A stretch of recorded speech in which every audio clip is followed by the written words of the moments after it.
Moi, je suis ici pour vous poser des questions et recueillir donc du coup votre témoignage sur la période de la Seconde Guerre mondiale à Voreppe. Où est-ce que vous êtes né, Daniel? Je suis née, c'est-à-dire à Grenoble, mais à une clinique à Grenoble, mais je suis de Voreppe depuis toujours. Bonjour, pouvez-vous vous présenter? Moi, je m'appelle Zanta Guy. Je suis né en 1934, ça me fait 90 ans. Bonjour, je m'appelle Camille, j'ai 15 ans. Et vous, vous appelez comment? Je m'appelle Mireille Faure. Et vous avez quel âge? J'ai 88 ans. D'accord. Vous êtes né en quelle année? Je suis née en 1936. Vous êtes né où? À Voreppe.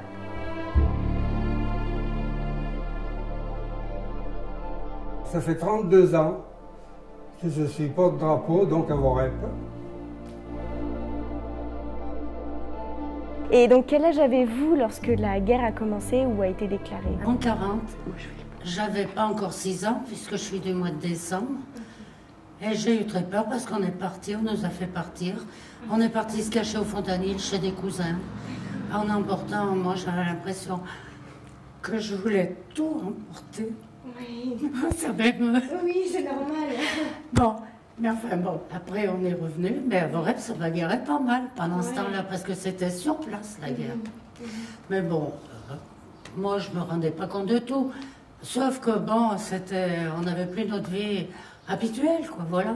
Est-ce que vous pouvez nous raconter votre enfance pendant la guerre? Ma petite enfance s'est passée à Voreppe, dans un autre quartier de Voreppe, le quartier sud. J'habitais à Gachetière. Je suis née à la maison parce qu'à l'époque, les femmes accouchaient. Il y avait des accoucheuses très souvent. Et on appelait les médecins, il y avait peu de médecins, et on appelait les médecins que quand il y avait un problème à l'accouchement, sans quoi c'était des dames accoucheuses. Okay. Ils venaient à la maison. Je me rappelle d'un petit détail, on nous avait dit, il ne faut pas manger des choses qu'on vous donne, parce que des fois ça peut être empoisonné, enfin bon. Mais il y avait un Allemand, peut-être sûrement, qui me donnait du chocolat. Et on n'en avait pas du chocolat, on avait des trucs, c'était mélangé, on aurait dit de la sciure. Et quand j'ai vu ça, moi, on m'avait dit, il ne faut pas le prendre. J'ai dit non. Après, j'ai regretté. Je faisais le transport de la viande. Les gars tuaient les bêtes en bas dans une grange. Je les transportais dans un cimetière. Et les maquisards, ils dormaient dans le cimetière. Alors, il y avait déjà dans les jeunes adolescents et jeunes hommes du pays, ils avaient déjà fait, beaucoup étaient dans le maquis. Être dans le maquis, c'était être résistant à l'ennemi. C'était une position difficile. Tout le monde n'allait pas dans le maquis, tout le monde n'avait pas le courage, mais ceux qui avaient le courage, ils partaient. Ils avaient très peu d'armes, ils allaient en voler là où ils savaient qu'il pouvait y en avoir. Et c'était du courage, parce qu'ils pouvaient se faire attraper et se faire fusiller, c'est évident. Alors une partie du temps, on s'est caché dans les carrières de Gachetière, et une autre partie du temps, on allait dans une cave, en plein dans Voreppe, là, mais c'était une cave doublement voûtée. Et on était plusieurs familles, là. Alors là, c'était vraiment... on était entassés. Mais on n'y était pas tout le temps. On y allait en vitesse quand il y avait un avion, quand on savait que ça allait bagarrer. On habitait Gachetière, mais il y avait, un peu plus haut que Gachetière, il y avait une grotte qui a été transformée après en champignonnière. Et cette grotte-là, en 1939, les habitants de Voreppe se sont réfugiés. On nous avait rassemblés dans cette grotte, les femmes, les enfants, les chiens, les chats. Et je me souviens qu'il nous pleuvait dessus. Et alors je me rappelle, on était nombreux, on mangeait comme on pouvait, parce que bon, on avait bien un jardin, mais bon, on n'avait rien. Hein. Mes parents, ils ne pouvaient pas faire du marché noir. Ouais, moi, j'ai pas eu trop de peine parce que mes parents tenaient une épicerie. Alors donc, bon, on se débrouillait toujours à manger, enfin, bien sûr. La chose qu'il y avait les tickets à l'époque. On passait les trois quarts du temps à coller des tickets sur une feuille de papier pour récupérer de la marchandise à Grenoble. Il fallait des tickets pendant la guerre. Donc, on avait droit à tant de choses, suivant l'âge qu'on avait, enfants, adolescents et adultes. Les Allemands, ils voulaient brûler la Grande Rue. Dans la rue, ils ont mis le feu. Et c'est le curé qui a évité ça, qui a parlementé. C'était quelqu'un, il avait fait aussi la guerre et tout. Et donc, il a évité que la Grande Rue soit brûlée. Des gens qui faisaient des règlements de compte. Alors, on ne savait pas pourquoi. Mais par exemple, tout d'un coup, dans la rue d'en face, dans un appartement qui était au 2e étage, on a entendu un coup de revolver et après on a su qu'il y en avait un qui était mort. On ne sait pas pourquoi, mais bon, c'était des règlements de compte. Les gens profitaient de ce moment-là pour faire des choses qui passaient à travers. Mon papa, qui travaillait à l'usine au Chevalon, il faisait le trajet avec une bicyclette, il n'avait pas autre chose. Et nous étions donc, à cette époque, 3 enfants. La Gestapo, il réquisitionnait des voitures particulières. Par exemple, ils avaient beaucoup de Citroën à l'époque. C'était des voitures noires, mais c'était les seules voitures qui allaient à 100 à l'heure à l'époque. Avec mon frère, quand on était là en vacances l'été, papa disait...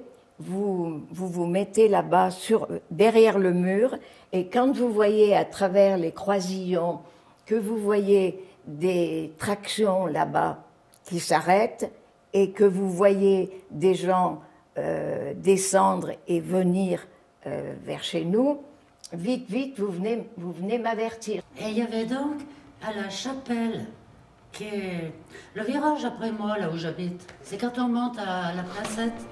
Dans la chapelle, ça servait de repère un peu aux maquisards.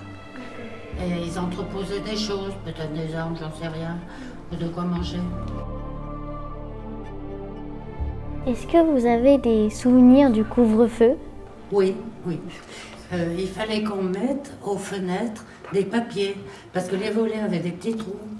Et il fallait cacher ça, il ne fallait pas de lumière du tout. Je me souviens de blessés Ils s'étaient rencontrés 2 voitures là-bas en face, et quand les maquisards avaient laissé leur voiture là-bas, et vite, il y avait du maïs là dans le champ.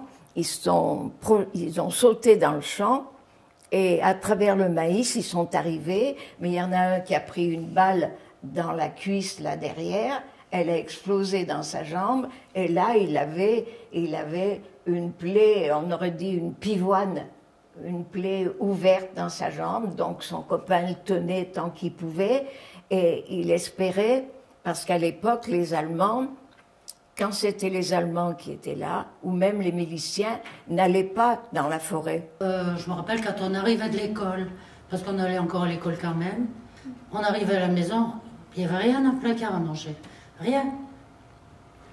Et mes parents, ils avaient réussi, parce que mon père, il connaissait quelqu'un qui vendait de la farine, qui faisait de la farine. On avait réussi à avoir un peu de la farine, c'est tout. On n'avait rien, il n'y avait pas de viande, il n'y avait rien. Nous, on n'avait pas d'animaux, donc on ne pouvait pas avoir ni des œufs, ni du lait, ni... Maman avait toujours aussi un petit peu de pain, un fromage de chèvre, parce qu'on avait des chèvres. Alors elle avait toujours un petit peu de nourriture prête d'avance pour donner aux maquisards, parce que eux, il fallait qu'ils se nourrissent quelque part. Pour résister contre les Allemands et l'envahisseur, les cheminots essayaient de faire, quand ils avaient des trains d'Allemands, il fallait aller faire sauter les voies ferrées. Et mon père faisait partie, quand il était de service, ils allaient faire dérailler les trains allemands.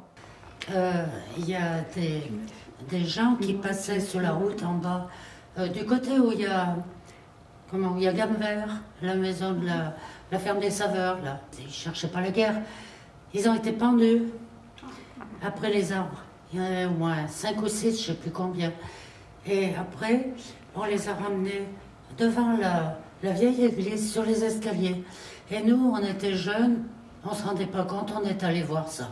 Les parents, à l'époque, essayaient de ne pas raconter les choses qu'ils avaient à raconter devant les enfants. Des enfants, ça peut innocemment répéter ce qui se dit dans la famille. Et j'entendais papa et maman qui se parlaient à mi-voix, et ça, c'était déjà en 1944. Hein.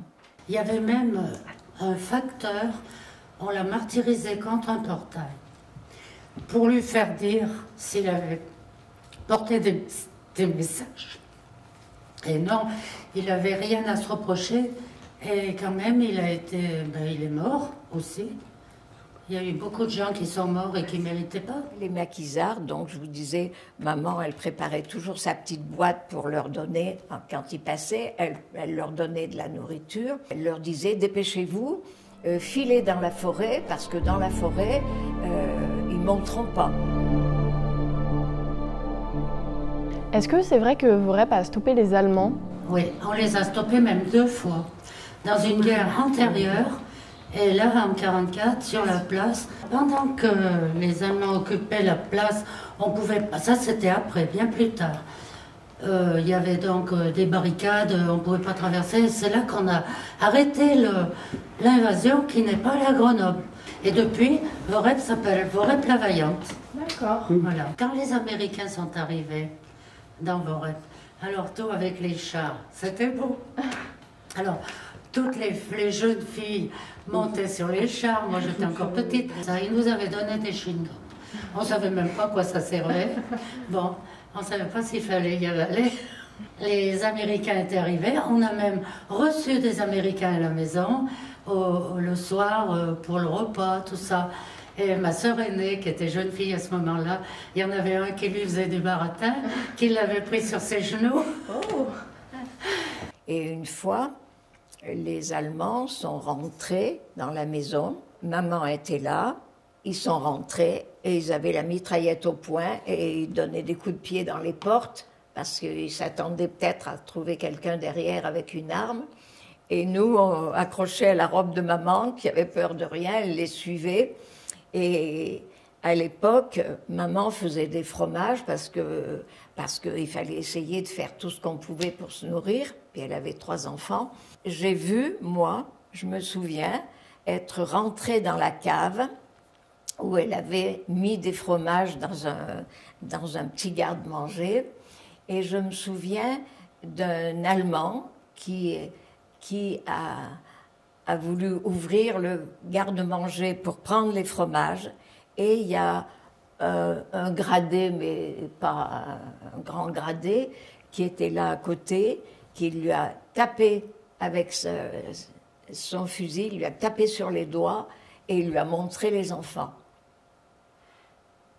Donc il y avait dans l'armée allemande, eh ben, c'était des hommes qui allaient à la guerre parce qu'on les envoyait, mais eux devaient penser à leur famille, devaient penser à leurs enfants, à leurs propres enfants. Avoir quand même du respect pour... Voilà, là, on pouvait tomber sur des gens qui étaient des soldats, mais qui étaient aussi des hommes, des papas, qui n'oubliaient pas ça. Et c'est pour ça qu'il faut tout faire dans la vie pour qu'il n'y ait pas de guerre, parce que c'est l'horreur, la guerre.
Merci beaucoup Mireille. Merci beaucoup. Oui.